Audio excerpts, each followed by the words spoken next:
Hi hello welcome to my channel. Telangana ప్రభుత్వం 6 గ్యారెంటీలకు సంబంధించి అభయహస్తం ప్రజాపాలన నిర్వహించిన విషయం తెలిసిందే. దీని ద్వారా 6 గ్యారెంటీలకు సంబంధించిన అప్లికేషన్ ఫామ్స్ని ప్రజల దగ్గర నుంచి అయితే తీసుకుంది. దీన్ని డిసెంబర్ 28న ప్రారంభించి జనవరి 6వ తారీఖున ముగించింది. దీంట్లో ఎలక్షన్ సమయంలో కాంగ్రెస్ ప్రభుత్వం ఇచ్చినటువంటి 6 గ్యారెంటీల హామీలకు సంబంధించిన రైతు భరోసా, మహాలక్ష్మి, చేయూత, ఇందిరమ్మ ఇండ్లు మరియు గృహజ్యోతి సంబంధించి అప్లికేషన్ ఫామ్ని ఇటీవల అయితే తీసుకుంది. ఈ నెల 7వ తారీఖు నుంచి ఈ పథకం కోసం ప్రభుత్వం ఒక కొత్త వెబ్సైట్ని అయితే ప్రారంభించింది.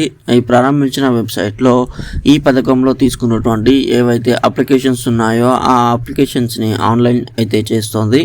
ఈ ఆన్లైన్ చేసే సమయంలో రిజిస్ట్రేషన్ అవుతున్నప్పుడు ఎవరి పేరు అయితే గవర్నమెంట్ పోర్టల్లో రిజిస్టర్ అవుతుందో వారికి ఒక అప్లికేషన్ నెంబర్ అయితే మెసేజ్ రావడం జరుగుతుంది. లేదా మీరు అప్లికేషన్ చేసుకునే టైంలోనే మీరు ఏ పథకానికి అయితే అర్హులో ఆ పథకానికి టిక్ చేసి మీకు అప్లికేషన్ నెంబర్ అనేది రాసి ఇచ్చే ఉంటారు. అది మీకు రిసిప్ట్గా ఇచ్చి ఉండాలి. ఆ రిసిప్ట్ అనేది మీ దగ్గర ఉంటుంది కదా, ఆ రిసిప్ట్లో మీకు అప్లికేషన్ నెంబర్ అయితే ఉంటుంది. దాని ద్వారా మీరు అప్లికేషన్ యొక్క స్టేటస్ అనేది చూసుకోవచ్చు. లేదంటే రిజిస్ట్రేషన్ అవుతున్న టైంలో చాలామందికి మెసేజ్లు కూడా వస్తూ ఉంటాయి.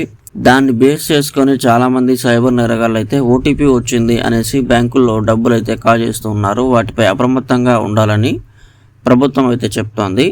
ఇటీవల ప్రభుత్వం దీనికి సంబంధించి కొత్త వెబ్సైట్ను లాంచ్ చేసిన విషయం తెలిసిందే. దానిలో మీ యొక్క అప్లికేషన్స్ స్టేటస్ అనేది చూసుకోవచ్చు. దీనికి సంబంధించిన వెబ్సైట్ లింక్ అనేది ఈ వీడియో డిస్క్రిప్షన్లో ఇస్తున్నాను. అక్కడ నుంచి మీరు మీ అప్లికేషన్ యొక్క స్టేటస్ అనేది చూసుకోండి. దీనికి సంబంధించి పూర్తి వివరాలు అయితే ప్రభుత్వం ఇంకా వెల్లడించాల్సి ఉంది. ఈ పథకాలు ఈ నెల చివరిలోపు లేదంటే ఫిబ్రవరి మొదటి నెలలో ఎలక్షన్ కోడ్ అమలు కాకముందే కొత్త రేషన్ కార్డులను మరియు ఈ పథకాల అమలుకు ప్రభుత్వం అయితే చర్యలు తీసుకుంటోంది. ఇప్పటికే సీఎం రేవంత్ రెడ్డి అధికారులకు ఆదేశాలు అయితే జారీ చేశారు. ఈ నెల చివరిలోపు లేదంటే ఫిబ్రవరి మొదటి వారంలో ఈ పథకాలను విడుదల చేయాలని, అర్హులైన అందరికీ ఈ పథకాలను వర్తింపచేయాలని అయితే అధికారులకు ఆదేశించారు. ఇప్పుడు ఈ ప్రజాపాలన వెబ్సైట్లో మీ యొక్క అప్లికేషన్ స్టేటస్ అనేది చూసుకోవడం కోసం వెబ్సైట్లోకి వెళ్ళాలి. వెబ్సైట్లోకి వెళ్ళిన తర్వాత అక్కడ నవ్ యువర్ స్టేటస్ అని కనిపిస్తుంది.